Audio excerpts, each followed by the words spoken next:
Comme nous venons de lire, notre verset principal, c'est Ézéchiel, chapitre 20, verset 12, qui nous dit « Je leur donnais mes prescriptions et je leur ai aussi donné mes sabbats, je m'excuse, comme un signe entre moi et eux, pour qu'ils reconnaissent que je suis l'Éternel qui les sanctifie. » Au cours de notre réflexion aujourd'hui, on va comprendre pourquoi j'ai choisi ce texte comme texte principal pour notre prédication. Chers amis, les signes du temps s'accomplissent devant nos yeux. Et on est sûr, en fait, est-ce qu'on est sûr, c'est ça ma question, que le jour du Seigneur s'en vient à grands pas? Amen. Est-ce qu'on est sûr? Oui. Dans les 10 commandements prononcés à Moïse sur le mont de Sinaï, le 4e commandement distinguait son peuple de tous les autres peuples sur la terre, et cette distinction a resté toujours comme un trait caractéristique pour le peuple d'Israël, jusqu'à nos jours. On lit en Exode chapitre 20, versets 8 à 11. Vous les connaissez comme quoi, ces versets? Oui, il y a une partie de la loi de Dieu, mais laquelle exactement? C'est quel commandement? C'est le 4e commandement. Souviens-toi du jour du sabbat pour le sanctifier. Tu travailleras 6 jours et tu feras tout ton ouvrage, mais le 7e jour est le sabbat de ton Dieu. Tu ne feras aucun ouvrage, ni toi, ni ton fils, ni ta fille, ni ton serviteur, ni ta servante, ni ton bétail, imaginez même le bétail, ni l'étranger qui réside chez toi. Car en 6 jours, l'Éternel a fait le ciel, la terre, la mer et tout ce qui s'y trouve. Et il s'est reposé le 7e jour. C'est pourquoi l'Éternel a béni le jour du sabbat et l'a sanctifié. Dans les derniers jours, le peuple de Dieu va être forcé de garder un autre jour, le dimanche. Mais l'histoire humaine prouve qu'à chaque fois, lorsque l'homme a été forcé de faire quelque chose involontairement, ce n'est pas le plan de Dieu qui est en action. C'est le plan de Satan. Dieu vous aime, Dieu nous aime, nous tous. Mais il ne va pas nous forcer de l'aimer. Dieu veut nous appeler, il veut nous attirer et faire son possible pour faire connaître sa volonté à nous. Mais il ne va pas nous forcer de lui faire le pèlerinage. Fait qu'à chaque fois que vous voyez un culte forcé, est-ce que vous pensez que c'est selon le plan de Dieu? Oui ou non? Non, bien sûr. Les choses vont se développer si mal qu'un jour, on va voir les forces du gouvernement dans différents pays s'allier pour établir des lois de dimanche. La plupart des gens ne peuvent même y croire à cela que ça va se passer. Malgré que l'histoire nous montre que cela s'est déjà passé auparavant. Savez-vous qu'est-ce qui s'est passé en Israël? Je vais faire une récapitulation, si je peux dire comme ça, un petit résumé des 5 dernières années qui se sont passées de notre temps.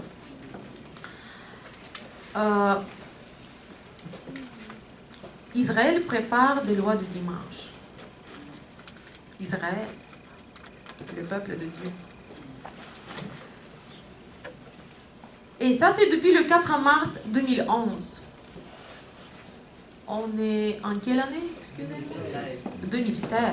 Fait qu'il y a 5 ans. Dans différents journaux juifs, on lisait des titres comme « Est-ce que le dimanche va faire partie du week-end juif ?» Alors, dire frères et sœurs, lorsqu'on pense pour Israël, on pense pour la sanctification de quel jour? Le samedi ou le dimanche? Le samedi. Et ça a été pendant des siècles comme ça que le peuple juif l'a gardé, parce que ça provenait directement de la bouche du Seigneur.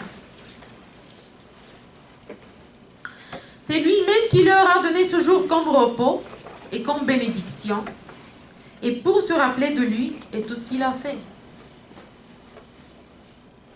pour son Créateur.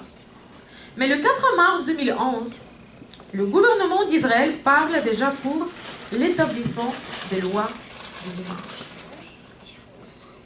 Et ça, ce sont des vieilles nouvelles. Ce n'est pas quelque chose de nouveau.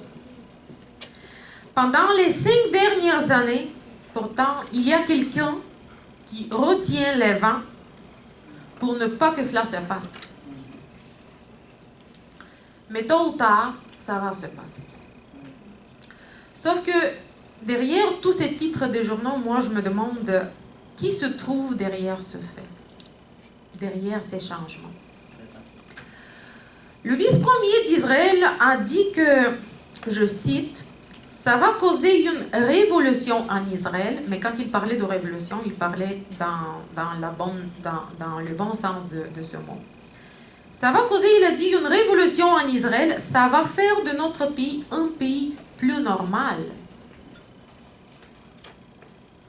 Donc, s'ils gardent le dimanche, ça va faire de leur pays un pays plus normal. Où vous voyez le sens dans cette déclaration?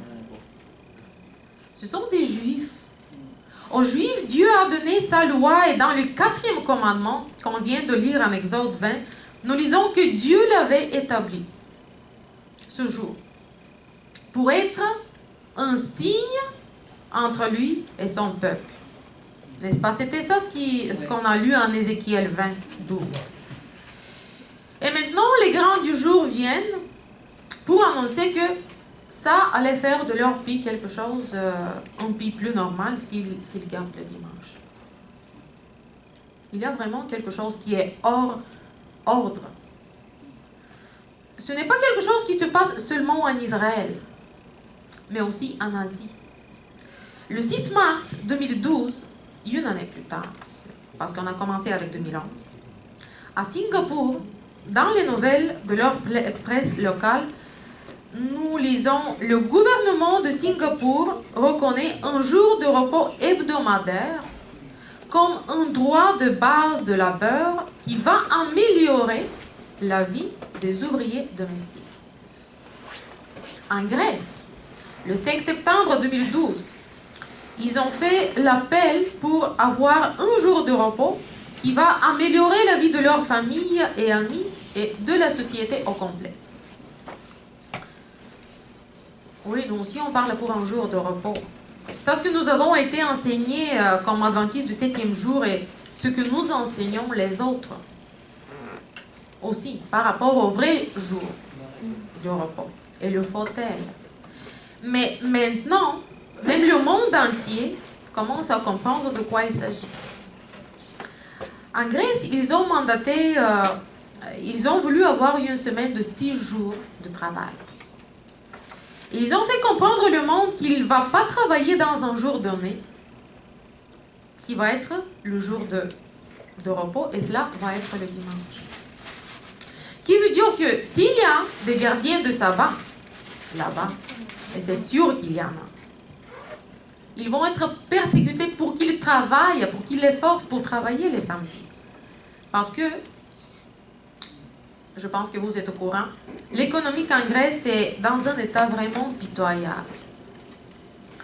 Ils ont leur existence à cause de cela qu'ils sont soutenus de quelqu'un d'autre. C'est l'Union européenne qui leur donne des tranches d'argent à chaque fois lorsqu'ils tombent dans un état duquel ils ne peuvent pas s'en sortir.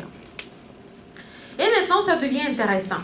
En mars 2013, nous avons eu quoi? Est-ce que vous vous rappelez, cette année 2013 était vraiment une année très importante. On a choisi un nouveau pape. C'est quoi son nom?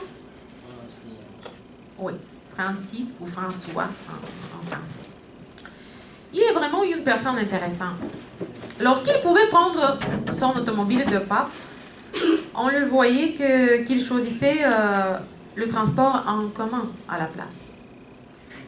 Lorsqu'il pouvait et avait le droit de prendre un appartement qui lui était destiné, un appartement destiné juste pour le pape, il a refusé de le prendre, en voulant un plus petit et plus modeste à la place. Et finalement, lorsqu'il a voulu payer sa chambre d'hôtel, savez-vous les réceptionnistes là-bas, qu'est-ce qu'ils lui ont répondu? Mais comment, pourquoi tu vas payer vu que tout l'édifice t'appartient? Tout est à toi, puis tu veux payer un petit appartement ici. Mais il a insisté de payer. Il l'a payé. Il paraît comme une personne très humble. Et une fois, on le voit dans une prison juvénile. Et là-bas, il a fait une communion de Sainte Seine avec les gens dans la prison. Une Sainte Seine sur place. Il a lavé les pieds des prisonniers. Et après le lavement des pieds, il leur a donné des bisous sur les pieds. Combien de fois, ma question est maintenant envers vous, lorsque nous avons des communions de Sainte Seine, vous avez donné des bisous à votre frère ou à votre sœur sur les pieds de votre frère ou votre sœur? Est-ce qu'on fait ça? Non. Normalement, lorsqu'on fait des lavements de pieds, on fait ça? Non, on ne le fait pas. On ne donne pas des bisous. Mais, en tout cas, le pape, il l'a fait. Il a démontré vraiment une humilité dans tous ses gestes. Pensez pas que je suis en train de louer le pape. On va voir qu'est-ce que je suis en train de dire un peu plus tard. Et le monde est étonné de tout ce qu'il voit. Le monde. Il est impressionné de lui. Une des choses les plus intéressantes pour ce pape est le fait que, vous le savez pourtant, je ne vous raconte pas de nouvelles choses, qu'il est le premier pape quoi? Jésuite. Dans l'histoire, jusqu'à maintenant. La raison pour laquelle ce fait intéressant est parce que j'aimerais que vous appreniez certaines choses sur les jésuites. Il y a un livre historique et épais, à peu près comme ça. Ça dépend du format, bien sûr, mais ce livre s'appelle La Grande Controverse. Et qui est un des meilleurs et précis, peut-être, rapports de l'histoire de l'Église. Et dans ce livre, il est écrit la chose suivante en parlant de la Réformation. Je cite. L'esprit de la prophétie nous dit « Rome a amassé des forces pour qu'il la détruise complètement. » La détruit qui? La Réformation. Rome voulait détruire la Réformation.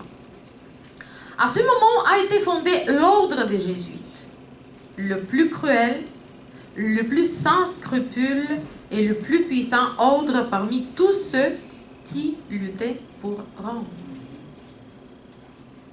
Comme vous le voyez, la raison de l'existence des Jésuites était pour détruire qui? La Réforme. Et les gens qui le soutenaient s'appelaient comment? Des protestants. Un groupe de croyants à la Bible a compris que l'Église catholique romaine enseignait des erreurs au peuple et ils protestaient contre cela. Ils ont dit, nous allons suivre la Bible et la Bible seulement. Et ils ont été appelés protestants. Car ils protestaient contre quoi? Contre les faux enseignements du Rome. Le rimo-catholicisme voulait les détruire. Et comme on a dit, c'est ça la raison principale pour l'apparition du jésuitisme. La raison fondamentale de l'existence de l'ordre des jésuites était, oui, pour premièrement détruire les protestants, mais il y avait une deuxième raison. La deuxième raison était pour rétablir quoi? La papauté. Le livre La Grande Controverse nous dit encore, pour eux, il n'y avait pas de crime qui ne pouvait se faire ou une tromperie qui ne pouvait être pratiquée, ni une hypocrisie si difficile qu'ils ne pouvaient pas l'apprivoiser. En faisant des vœux de pauvreté et d'humiliation constante, leur but planifié était de s'assurer de la richesse et la force pour se consacrer à la destruction du protestantisme et la restauration à la sublimité papale. Dans le dernier paragraphe, faites attention à certaines actions entreprises par les jésuites. Je continue. Lorsqu'il se présentait comme membre de son ordre, il s'était habillé en robe de saint. Il visitait des prisons et des hôpitaux. Il servait les malades et les pauvres, en confessant qu'ils ont renié du monde et qu'ils étaient porteurs du saint nom de Jésus, qui parcourait partout pour faire du bien, mais sous cette parure intègre, très souvent, il se cachait des intentions très malignes. Tout cela, les jésuites faisaient pour gagner la confiance du peuple. Leurs intentions, on les voit clairement aussi dans les visites du pape dans cette prison. Il était dit qu'ils vont porter la robe de l'humilité, n'est-ce pas? Dans le paragraphe qu'on vient de lire. Ils vont paraître humiliés juste pour gagner la confiance des gens. Est-ce qu'on voit que cela se passe? Oui. En d'autres termes, le pape est vraiment un jésuite très dédié, si je peux dire comme ça. Il fait exactement ce que les jésuites ont à faire. Mais quelle est la raison pour ça? Pour qu'il gagne la confiance des gens. Pour qu'il puisse réétablir la papauté. Et pour qu'il détruise quoi? C'est ça, le protestantisme. Vu cela, est-ce que son but est bon ou mauvais? Bien sûr que c'est mauvais. Savez-vous qu'est-ce qui est le plus étonnant? Les gens l'aiment. Les gens l'aiment. Il est en train de gagner la confiance mondiale. Le 24 avril 2013, les gens ont commencé à dire, mais il est comme un d'entre nous. Il est comme un des gens du peuple. Et les gens l'aiment. Le peuple de Dieu doit être vigilant. On a parlé dans l'école de sabbat pour cela qu'il faut être vigilant.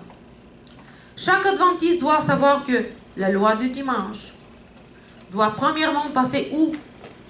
Dans quel pays? Aux États-Unis. Et après cela, chaque autre pays va la suivre. Nous devons observer les signes, frères et sœurs, pour qu'on sache quoi faire. Le 26 avril 2013, Pape François dit ses visions, il partage ses visions par rapport à l'établissement d'une loi de dimanche en disant la chose suivante. De plus en plus, il dit, les gens travaillent les dimanches en profit de la compétitivité d'une société consommatrice. Dans des cas comme ça, le travail, dit-il, déhumanise les gens. Le travail déhumanise les gens. Les prophéties, est-ce qu'elles s'accomplissent? Est-ce qu'on est proche de la loi du dimanche? Qu'est-ce que vous en pensez? Mais nous, en tant que peuple, ma question est envers nous autres, moi inclus. Est-ce qu'on est prêt pour ceux qui s'en viennent? Savez-vous, frères et sœurs, les événements sont prêts. Les prophéties sont accomplies. L'esprit de la prophétie ne parle que plus on rapproche du temps de la fin, plus les événements vont se succéder avec une telle rapidité que même le peuple de Dieu ne va pas être préparé pour les événements qui vont venir. C'est pour ça que je vous pose la question, est-ce que vous pensez qu'on est prêt? Non. Est-ce qu'il y a encore quoi faire? Au mois d'octobre 2013, environ 250 évêques, peut-être vous avez lu dans les nouvelles ou dans les journaux, 250 évêques catholiques romains se sont rassemblés à Rome pour une conférence concernant un mouvement appelé Nouvelle Évangélisation. Je ne me rappelle pas, peut-être Joël a parlé aussi avant en bout de ça. Ce mouvement met son accent sur le réveil de la foi de ceux qui sont déjà baptisés. Un de leurs buts est juste pour dire que le dimanche, en tant que jour, doit être redécouvert. En 2015, on s'approche. Vous êtes au courant que, si vous avez regardé les nouvelles, que presque à chaque mois, le pape faisait des visites partout. Même des fois, j'ai essayé de compter ces visites. Des fois, il arrivait qu'il faisait 2 fois par mois une visite à quelque part. À quelque part dans le monde, mais il ne restait pas à Rome. Il visitait des pays. Il est allé aussi où? Mexique. Oui. En Amérique du Sud. En Amérique du Sud, puis aux États-Unis. Il a parlé, il a participé activement dans le sommet de qui? De l'ONU. En parlant devant les têtes des États du monde. Pourquoi? Pour la paix et pour la sécurité. Dans son discours, si vous l'avez regardé dans les nouvelles, il parlait de ça. Il a essayé et il a réussi de mettre sous sa voile beaucoup d'églises soi-disant protestantes qui ont embrassé l'œcuménisme. Je pense que vous regardez certaines choses, vidéos par rapport à ça sur YouTube. Hein? Ouais. Ça se voit bien. L'union des religions. Tony Palmer, est-ce que ça vous dit comme nom quelque chose? Oui. Est-ce que vous le connaissez? Oui. Certains parmi vous, peut-être, ils ont entendu. Pour ceux qui n'ont pas, et qui ne savent pas de qui je parle, Tony Palmer est un de ses agents les plus fervents. C'est un évêque évangélique anglais de l'église anglicane. Et je peux dire qu'il était un ami personnel du pape François. En janvier 2014, a accédé à la notoriété internationale après que le nouveau pape l'ait envoyé comme son émissaire spécial à une conférence qui était centrée sur le leadership évangélique charismatique organisé aux États-Unis par le faux pasteur et franc-maçon américain Kenneth Copeland. Tous les deux avaient un très bon lien. En fait, tous les trois. Eux autres, avec le pape aussi. Tony Palmer demandait l'auditoire gigantesque. Je ne sais pas pour ceux parmi vous qui ont regardé la vidéo, même Doug Batchelor dans une de ses... il a fait comme une sorte d'entrevue en parlant et en prenant cette vidéo, puis en parlant de ça. Il y avait vraiment une auditoire gigantesque. Il demandait à l'auditoire de se rallier au Vatican. Celui, le même. En tout cas, moi, je regardais la vidéo, puis j'avais des frissons lorsque j'ai vu tout ça. Tous les deux amenaient l'auditoire ouvertement à adorer le pape. Ah oui? Savez-vous qu'est-ce qui s'est passé après? Peu de temps après. 6 mois plus tard, pas beaucoup de temps après cette incroyable mission papale qu'il avait, Tony Palmer trouva la mort dans un accident de moto. Quelles sont les leçons que nous pouvons tirer de cette histoire, de cette mort tragique? Qu'il ne faut pas se moquer de Dieu. Et que si on se moque de Dieu, ça ne reste pas impuni. Si on blasphème contre lui. Mais nous, quand je parle pour tout cela, qu'est-ce que cela nous regarde, nous autres, en tant qu'adventistes, en tant que, on se dit, le peuple de Dieu? Bien, je vais vous le dire. Nous devons être comme des sentinelles pour savoir quelle heure il est de la nuit. Amen. Quelle heure il est de la nuit, frères et sœurs? Ouais. Moins 3, moins 2, on s'approche. Tous les événements nous parlent que la fin approche. En Matthieu chapitre 24, verset 15, il nous est dit, « C'est pourquoi, lorsque vous verrez l'abomination de la désolation, dont a parlé le prophète Daniel, établi dans le lieu saint, que le lecteur fasse attention. » Et le verset continue après. C'est quoi la désolation, l'abomination de la désolation ici dans ce verset? Est-ce que quelqu'un peut me le dire? Oui, l'abomination de la désolation pour laquelle il nous parle le verset. C'est l'ancien Babylone. Oui. Oui, les choses pour lesquelles on parle dans notre lecture. La papauté pour tout ce qui se lève pour être contre Dieu et toutes les autres en lien avec. Cette année, on est rendu finalement jusqu'à 2016 dans notre prédication. Nous savons que quelque chose s'est passé aussi, quelque chose de très intéressant et de très important pour nous. À Cuba, la semaine passée, où il n'y avait même pas deux semaines, je pense, depuis que le pape est allé là-bas pour rencontrer la tête de l'Église orthodoxe pour signer des conventions ensemble. Pour quelle sorte de convention il s'agit? Je pense qu'on doute en cela. Hein? On le sait d'avance. La loi de dimanche, chers amis, va amener à une persécution contre tous ceux qui veulent rester fidèles à Jésus. Même dans nos milieux, il y a beaucoup de gens qui disent « ça va venir. Oui, Jésus revient, mais un jour. Un jour, quand?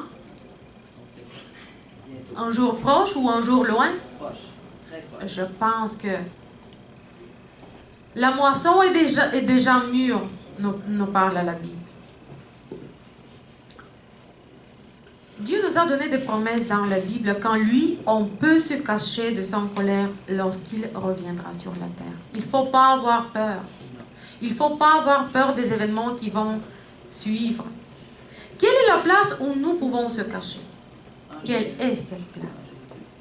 Je vais vous citer un passage de la Bible qui nous parle pour cela et qui est, entre autres, mon psaume préféré. C'est Psaume 91, versets 1 et 2. On peut lire les versets. Pour ceux parmi vous qui ont les Bibles, ils peuvent ouvrir. Psaume 91, verset 1 et verset 2. Oui, le livre des psaumes. Puis on va continuer après avec le reste du passage. Celui qui habite sous l'abri du Très-Haut repose à l'ombre du Tout-Puissant. Je dis à l'Éternel, mon refuge et ma forteresse, mon Dieu en qui je me confie. Amen. Amen. Il nous est dit dans la Bible que si nous nous reposons à l'ombre du Tout-Puissant, Dieu va nous protéger. Amen. On ne va pas rester sans avoir une protection. Amen. Il n'y a pas de protection en aucun homme, mais il y en a en Christ. Le psaume continue.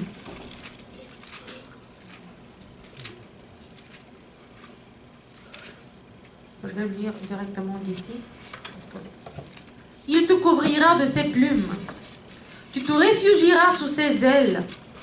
Sa vérité est un bouclier et une cuirasse. Tu ne craindras ni la terreur de la nuit, ni la flèche qui vole de jour, ni la peste qui marche dans l'obscurité, ni la contagion qui frappe en plein midi. Que 1000 tombent à ton côté et 10 000 à ta droite. Rien ne t'atteindra. Amen. Tu regarderas seulement de tes yeux et tu verras la rétribution des méchants.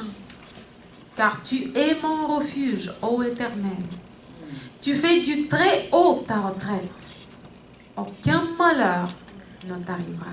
Amen. Aucun fléau n'approchera de ta tente. Amen. Amen.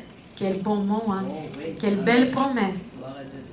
Pour avoir sa protection, les amis, dans les jours du malheur, il faut être quoi? Fidèle et juste.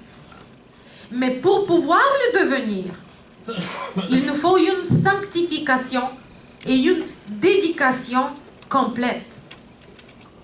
Savez-vous, Ellen White, qu'est-ce qu'elle dit dans ses témoignages vers l'Église, volume 1, chapitre Unité de la foi? Elle dit ça.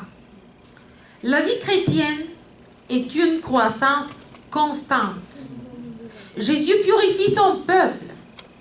Lorsque son image, écoutez bien ça, lorsque son image va être reflétée parfaitement en eux, ils sont parfaits et saints et prêts pour la transfiguration. Dieu exige du chrétien de faire une œuvre grande. Nous sommes demandés de se purifier de chaque impureté charnelle et spirituelle en se perfectionnant en sainteté et avec crainte de Dieu. Amen. Que Dieu soit avec nous pour nous guider de pouvoir lire les derniers événements vraiment comme un livre ouvert devant nous. Et que rien ne soit pas caché de nous en tant que peuple et que nous puissions se préparer pour rencontrer le Créateur de l'univers Amen. et Amen. notre cher Papa. Amen. Parce que le temps est proche, les amis. Parce que Jésus revient. Amen. Et comme a été la salutation des premiers chrétiens, c'était quoi? Lorsqu'ils se rencontraient, ils se disaient quoi? Maranatha. Maranatha. Jésus Jésus revient. revient. Que ça soit notre prière. Amen. Amen. Praise the Lord.